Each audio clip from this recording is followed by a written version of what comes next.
Hello dear students, videos की इन श्रृंखला में आज हम बीएससी पार्ट सेकंड के सभी विद्यार्थियों का स्वागत करता हैं। आज हम फिजिक्स के द्वितीय प्रश्न पत्र का टॉपिक चतुर्विम सदिश संरूपण, 4 वेक्टर फॉर्मुलेशन और 4 वेलोसिटी चतुर्विम वेग आदि की आज हम बात करेंगे। तो सबसे पहले हम बात करते हैं चतुर्विम सदिश संरूपण 4 वेक्टर फॉर्मुलेशन। तो जो पिछला वीडियो था हमारा, उसमें हमने पढ़ा था कि चतुर्विम आकाश में हमारे पास 4 निर्देशांक होते हैं किसी भी बिंदु की स्थिति को व्यक्त करने के लिए। तो उन 4 निर्देशांकों में से जो प्रथम 3 निर्देशांक हैं एक्स वाई जेड, ये हमारे आकाशीय घटक होते हैं, और आयोटा सी टी ये हमारा समयवत घटक है या कालवत, जिसको हम टाइम डिपेंडेंट कालवत, जिसको हम टाइम लाइक वेक्टर भी कोऑर्डिनेट भी बोलते हैं, द्वारा निर्देशित प्रदर्शित करते हैं। तो इस आकाश को हम चतुर्विम आकाश कहते हैं। तो हमने कहा यदि आकाश में किसी बिंदु को 4 निर्देशांक कौन कौन से X Y Z iota C T द्वारा प्रदर्शित करें तो इस आकाश को चतुर्विम आकाश 4 डायमेंशनल स्पेस कहते हैं। सुविधा के लिए इन निर्देशांकों को प्रदिश संकेतन पद्धति का उपयोग कर निम्न प्रकार से लिखा जा सकता है। तो x को हम डिनोट करेंगे प्रदिश संकेतन पद्धति में x1 से, y को डिनोट करेंगे x2 से, और z को हम डिनोट करेंगे x3 से, और आयोटा सी टी हमारा चौथा का निर्देशांक है, इसे हम डिनोट करेंगे x4 से।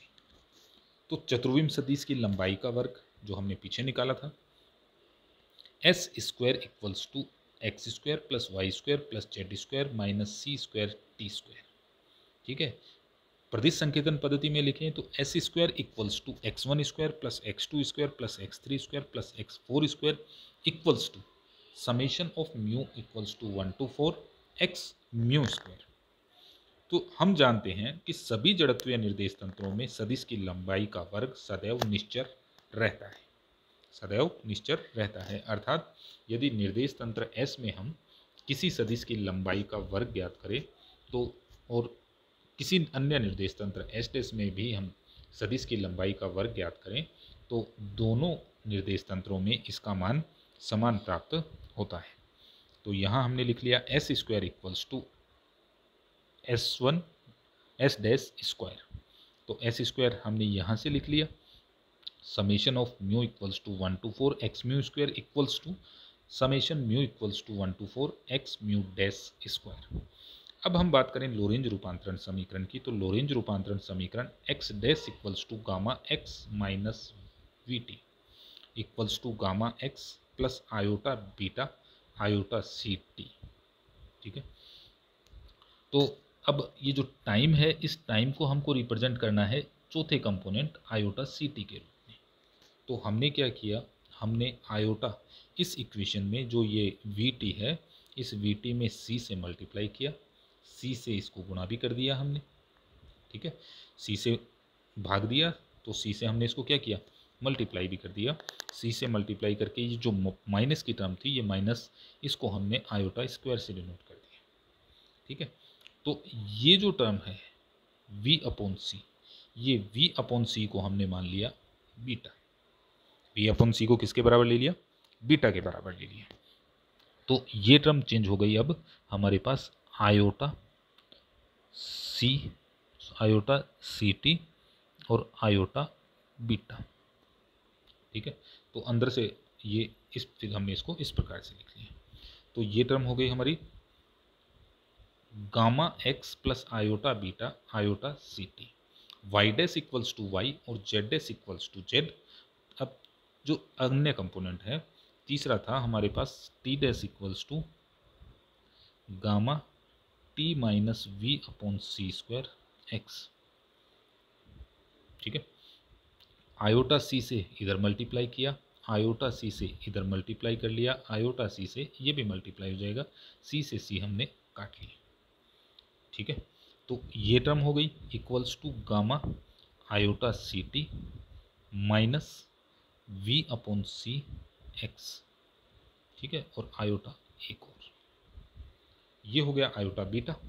ये टर्म कितनी हो गई, आयोटा बीटा और गामा बाहर है, ये मल्टीप्लाई हो जाएगा इसके साथ। तो टर्म आ गई हमारे पास iota C T dash equals to gamma iota C T minus iota beta X, जहाँ beta equals to V upon C है और गामा कितना है 1/√(1 - v² अपॉन c²। तो v² अपॉन c² को हमने किससे डिनोट कर लिया, बीटा स्क्वायर से। अब हम प्रदिश संकेतन पद्धति में आए, तो प्रदिश संकेतन पद्धति में x है तो x की जगह x1, तो यहाँ भी x1 और ये चौथा कंपोनेंट है x4, तो ये हो गया x1 dash equals to gamma x1 plus iota beta x4, x2 dash equals to x2, x3 dash equals to x3 और x4 dash equals to gamma minus iota beta x1 plus x4। ठीक है, तो प्रदिश संकेतन पद्धति में हम कह रहे हैं x को x1 से, y को x2 से, z को x3 से और आयोटा सी टी जो चौथा कंपोनेंट है उसको x4 से नोट करेंगे। अब ये जो समीकरण थी, ये वाली समीकरण, इसको हमने इस समीकरण को हमने सारणिक रूप में लिख लिया। सारणिक रूप में लिखा तो x1 dash, x2 dash, x3 dash, x4 dash और इधर हो गए निर्देश तंत्र s के निर्देशांक, और बीच में जो रूपांतरण के लिए हम ले रहे हैं, तो हमने कहा सबसे पहले यहाँ पर x1 का कंपोनेंट, मल्टीपल x1 का मल्टीपल गामा है, x2 और x3 के पद नहीं है इसलिए इनके मल्टीपल हमने 0 ले लिए, और चौथा जो घटक है उसका कंपोनेंट है वो मल्टीपल है आयोटा बीटा गामा, ये हमने यहाँ लिया। अब दूसरे में आए x2 dash equals to x2, इसमें x1, x3 और x4 कंपोनेंट नहीं है तो इसलिए x1, x3 और x4, x1, x3 और x4 इनके मल्टीपल 0 हो गए और x2 का मल्टीपल 1 हो गया।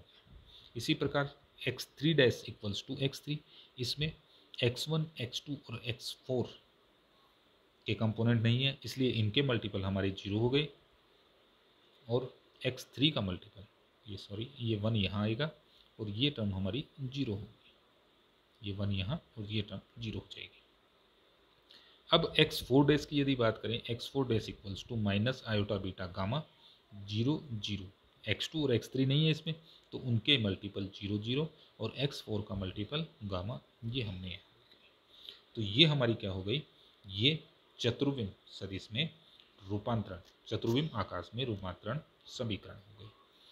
या प्रदिश संकेतन पद्धति में यदि हम इसे लिखें तो x mu dash equals to summation mu equals to 1 to 4 a mu nu x nu, जहाँ म्यू जो है वो 1 2 3 4 है।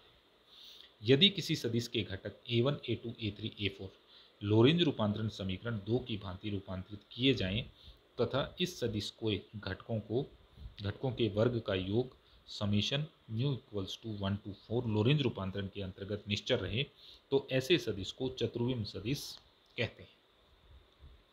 ठीक है, तो अगर किसी सदिश के घटक a1 a2 a3 a4 जो हमने ऊपर समीकरण लिखी है 2 की भांति रूपांतरित किए जाएं तथा इस सदिश के घटकों के वर्ग का योग यदि निश्चल रहता है तो ऐसा सदिश चतुर्विम सदिश कहलाता है। अतः चतुर्विम सदिश का रूपांतरण समीकरण हमने समीकरण 3 से डिनोट किया है।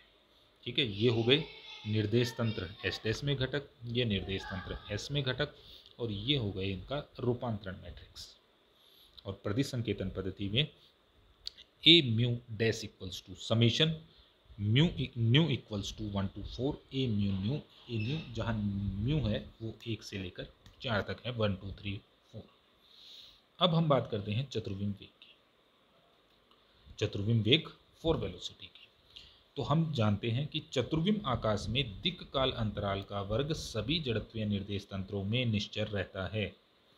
ये हम बार बार बोल के आए हैं कि चतुर्विम आकाश में दिक् काल अंतराल का वर्ग सभी जड़त्वीय निर्देश तंत्रों में निश्चल रहता है, इसलिए हमने लिखा mu equals to 1 to 4 D X dash mu square equals to summation mu equals to 1 to 4 D X mu square. तो ये जो टर्म है ये दिक् काल अंतराल को व्यक्त कर रही है। तो इसको हमने खोलकर लिख लिया ये इस प्रकार से। तो इनको हमने मूल संकेतों के रूप में लिखा। मूल संकेतों का मतलब x1 डैश के स्थान पर x डैश, x2 डैश के स्थान पर y डैश, x3 डैश के स्थान पर z डैश और x4 डैश के स्थान पर हम लिखेंगे आयोटा सी टी। और इसको हल कर लिया तो समीकरण आ गई हमारे पास D X dash square plus D Y dash square plus D Z dash square minus C square D T dash square बराबर D X square plus D Y square plus D Z square minus C square D T square. इसको अब यहाँ से हमने C square D T dash square common ले लिया, इसी प्रकार यहाँ से C square D T square हमने कॉमन ले लिया। कॉमन लिया तो ये हो गया C square D T dash square, ये बाहर आ गया, बाहर आया, माइनस का ले लिया तो ये हो गया प्लस की टर्म हो गई -1/c² D X dash upon D T dash square plus D Y dash square upon D T dash square plus D Z dash upon D T dash square बराबर C square D T square 1 - C square D X square D X upon D T square plus D Y upon D T square D Z upon D T square. यदि निर्देश तंत्र S में कण के वेग के घटक U X U Y U Z हैं तथा एस डैश में U x dash you Y dash you Z dash है, तो ये जो टर्म है ये यू एक्स स्क्वायर के बराबर, ये यू वाई स्क्वायर के बराबर, ये यू जेड स्क्वायर के बराबर। ठीक है, ये हो गए निर्देश तंत्र एस डैश में, और ये इसी प्रकार निर्देश तंत्र एस में भी लिख लेंगे। तो इनको लिखा तो ये हो गया C square D T dash square 1 - U x dash square plus U Y dash square plus U Z dash square upon C square equals to C square D T square 1 - U X square plus U Y square plus U Z square C square. तो इनको combine करके लिखें तो you square लिख लिया और इसको भी यू स्क्वायर लिख लिया, ये हो गया यू डैश स्क्वायर और ये हो गया यू स्क्वायर। तो अर्थात निर्देश तंत्र एस में कण का वेग जो है वो यू डैश हो गया और निर्देश तंत्र एस में कण का वेग यू हो गया। इसको हमने हल किया, ठीक है, दोनों तरफ वर्गमूल ले लिया, वर्गमूल लिया तो ये हो गया D T dash 1 - U dash square C square 1/2 बराबर D T 1 - U square C square की पावर 1/2। देखिए यहाँ से एक बार हम थोड़ी सी और छोटी सी बात कर लेते हैं। देखिए यहाँ भी हम सी स्क्वायर ले रहे हैं, यहाँ भी हम सी स्क्वायर ले रहे हैं। ऐसा नहीं है कि हमने यहाँ डैश लिया हो, बाकी सभी टर्म में हम डैश लगा रहे हैं, पर इस सी के अंदर ना तो इस सी में हमने डैश नहीं लगाया और यहाँ भी हम डैश नहीं लगा रहे। इसका कारण ये है कि जो आइंस्टीन का मूल जो फंडामेंटल पोस्टुलेट थे, जो मूल अभिग्रहित थे आपेक्षिकता के विशिष्ट सिद्धांत के, उसके द्वितीय अभिग्रहित के अनुसार जो सेकंड पोस्टुलेट था उसके अनुसार प्रकाश का वेग सभी जड़त्वीय निर्देश तंत्रों में एक समान प्रेक्षित होता है। इसलिए निर्देश तंत्र एस में भी प्रकाश का वेग सी रहेगा और निर्देश तंत्र एस डैश में भी कितना रहेगा, सी रहेगा। ठीक है, तो अब हम यहाँ चेक करें तो इसको हमने डिनोट कर दिया डी टी डैश से और इसको हमने डी टो से, डी टो डैश, और इसको हमने डिनोट कर दिया डी टो से। अतः राशि डी टो का मान लोरेंज रूपांतरण के अंतर्गत निश्चर रहता है, अतः इस समय अंतराल को उचित समय अंतराल कहते हैं। ठीक है, तो निर्देश तंत्र एस डैश में हमें समय अंतराल मिला डी टो डैश और निर्देश तंत्र एस में हो गया डी टो। तो एस डैश और एस के अंदर जो समय अंतराल है वो समान प्राप्त होता है, इसलिए हम कह सकते हैं कि लोरेंज रूपांतरण के अंतर्गत राशि डी टो का मान निश्चर प्राप्त होता है, इसलिए इस समय अंतराल को उचित समय अंतराल कहते हैं। अब चतुर्विम वेग को परिभाषित करते हैं हम। चतुर्विम वेग को निम्न रूप से परिभाषित करते हैं। तो चतुर्विम वेग की क्या परिभाषा हो गई कि दिक् काल अंतराल तथा उचित समय अंतराल का अनुपात या दिक् काल अंतराल को उचित समय अंतराल से भाग देने पर जो राशि प्राप्त होती है उसे हम क्या नाम देते हैं, चतुर्विम वेग कहते हैं।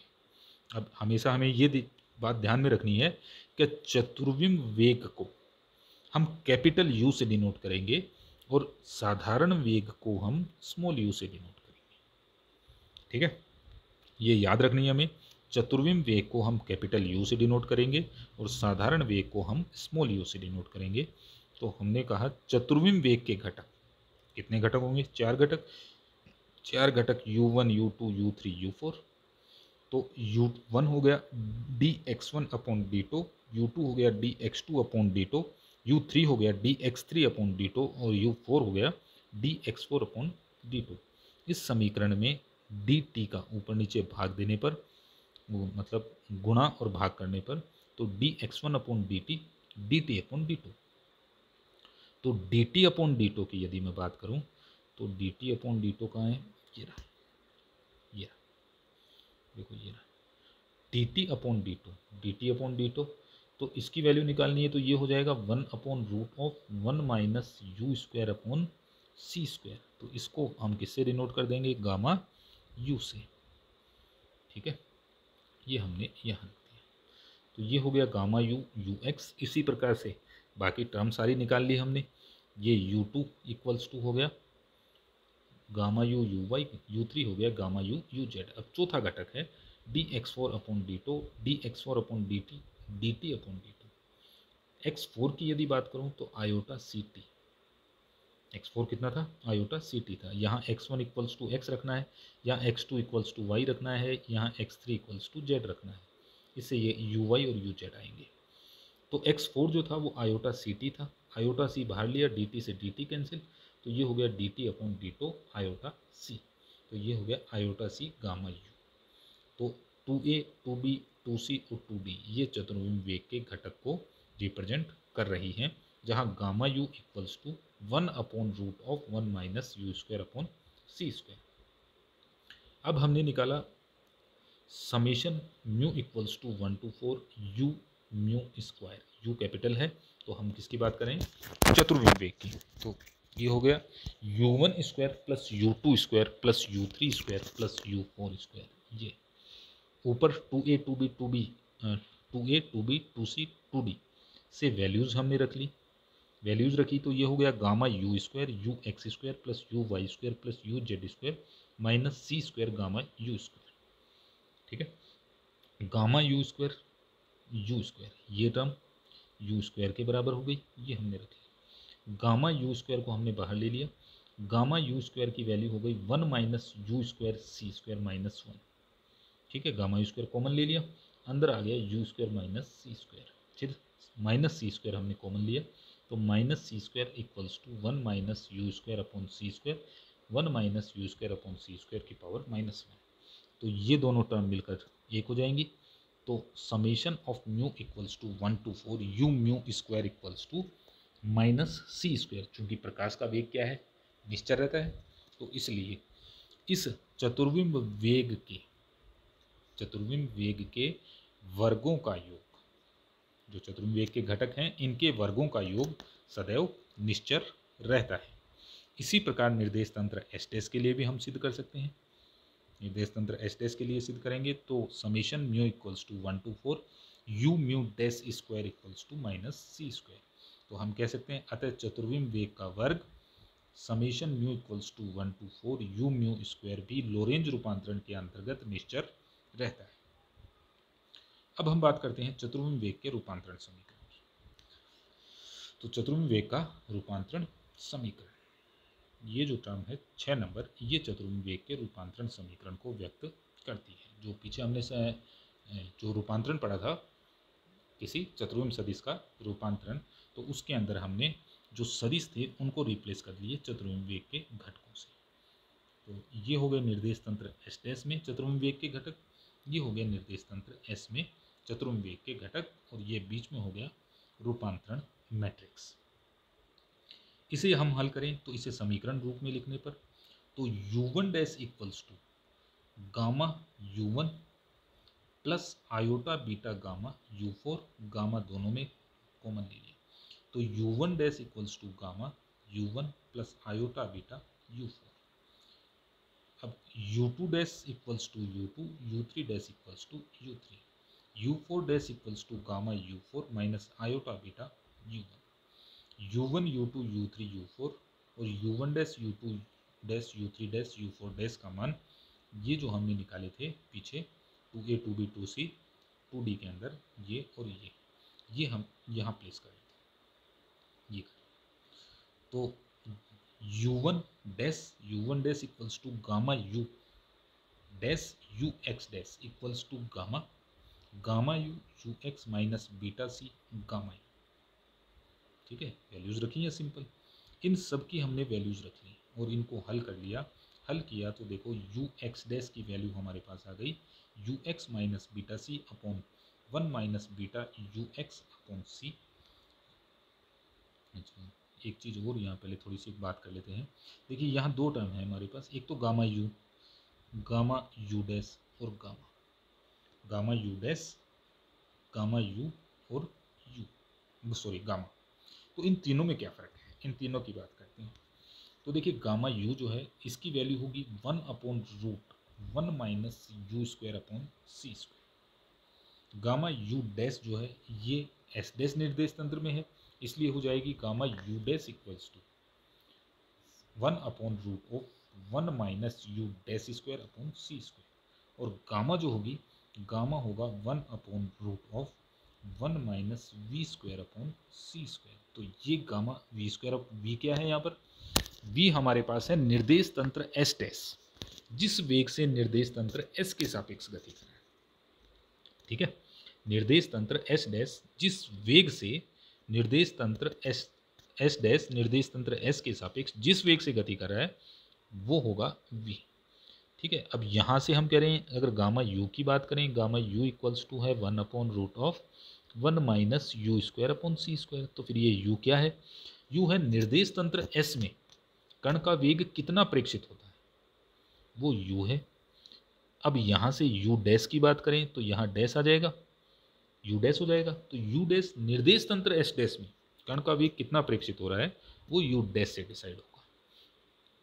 तो हमने कहा समीकरण 8A आ गई, 8B 8C आ गई और 8D हो गई। ठीक है, 8A 8B 8C और 8D।